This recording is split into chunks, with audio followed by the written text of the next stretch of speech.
Hello बच्चों, कैसे हो आप लोग। स्वागत है आपका मास्टर जी धर्मपुर चैनल में। तो चलिए आज हम लोग क्लास सिक्स का विज्ञान चैप्टर का अध्याय नंबर 6 पदार्थ में परिवर्तन जो पेज नंबर 57 से 67 में है, इसके जो सवाल जवाब है उनको हल करने की कोशिश करेंगे। ठीक है बच्चों, तो चलिए हम लोग देखते हैं क्या क्या सवाल है। तो ये आपका चैप्टर पदार्थ में परिवर्तन अध्याय 6।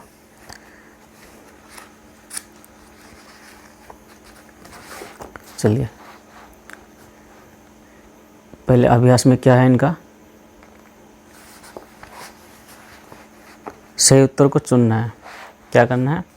सही उत्तर को चुनना है।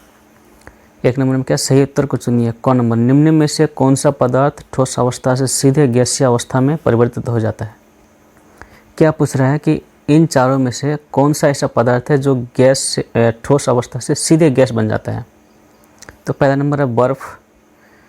तो बर्फ़ तो सीधे गैस नहीं बनेगा, बर्फ़ से जल बनेगा, जल के बाद गैस बनेगा। अब जल है तो जल भी सीधे गैस नहीं बनेगा, ठोस अवस्था में है लेकिन सीधे गैस नहीं बनेगा। इसको गैस बना के इसको गर्म करना पड़ेगा। 3 नंबर कपूर, 4 नंबर है दूध। तो इसमें सही आंसर है कपूर। क्या है? सही कपूर है, क्योंकि अपने आप ही ठोस अवस्था से सीधे गैस में परिवर्तित हो जाता है। ठीक है बच्चों, अब हम लोग देखते हैं दूसरा क्वेश्चन। बिना उबले हुए अंडे का द्रव गर्मी पाकर बदल जाता है।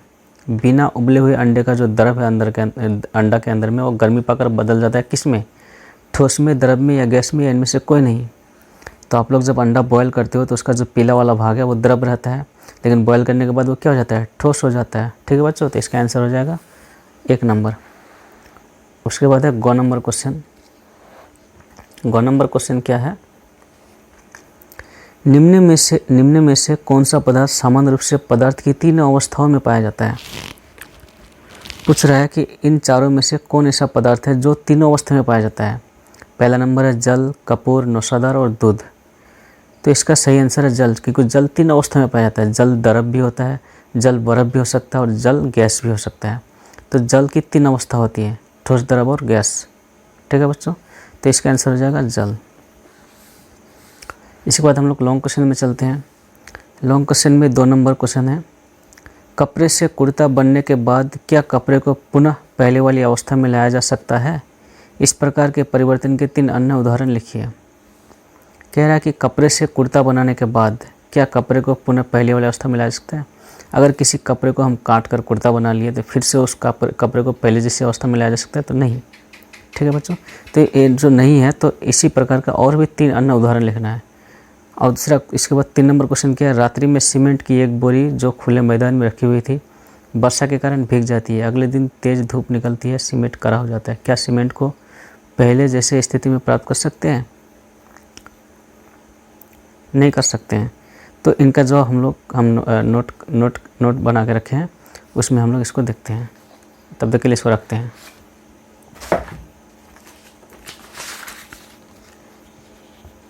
ठीक है बच्चों, जो हमारा दूसरा क्वेश्चन था, कपड़े से कुर्ता बनने के बाद क्या कपड़े को पुनः पहले वाली अवस्था में ला सकता है, इसका तुरंत है।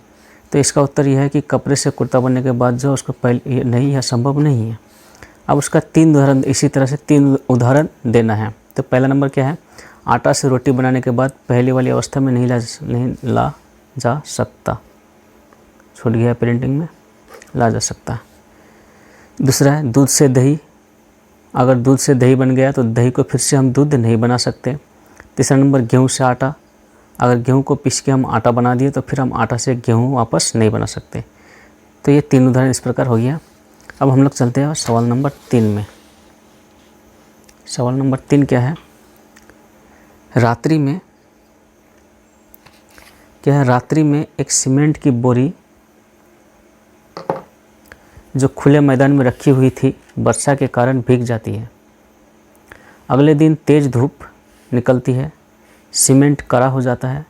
क्या सीमेंट को पहले जैसी स्थिति में प्राप्त कर सकते हैं? तो इसका उत्तर होगा नहीं, सीमेंट पहले जैसी स्थिति में वापस नहीं आ सकती है, क्योंकि सीमेंट में पानी मिलने से अनुत्क्रमणीय क्रिया संपन्न होती है और वह ठोस बन जाता है। पुनः उस स्थिति में वापस नहीं ला जा सकता है। ठीक है बच्चों, क्योंकि सीमेंट भीगने के बाद वो ठोस बन जाता है, उसको फिर से हम सीमेंट नहीं बना सकते हैं। तो इस चैप्टर में इतना ही क्वेश्चन था।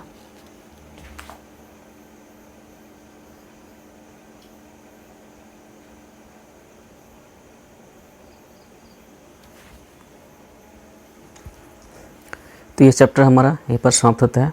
फिर मिलते हैं हम लोग एक नए वीडियो में नए चैप्टर के साथ। तब तक के लिए जय हिंद। वीडियो को लाइक करें, शेयर करें और अपने दोस्तों को, खास करके जो आपके क्लास में पढ़ता हो, उनको भी शेयर करें। ठीक है बच्चों, धन्यवाद।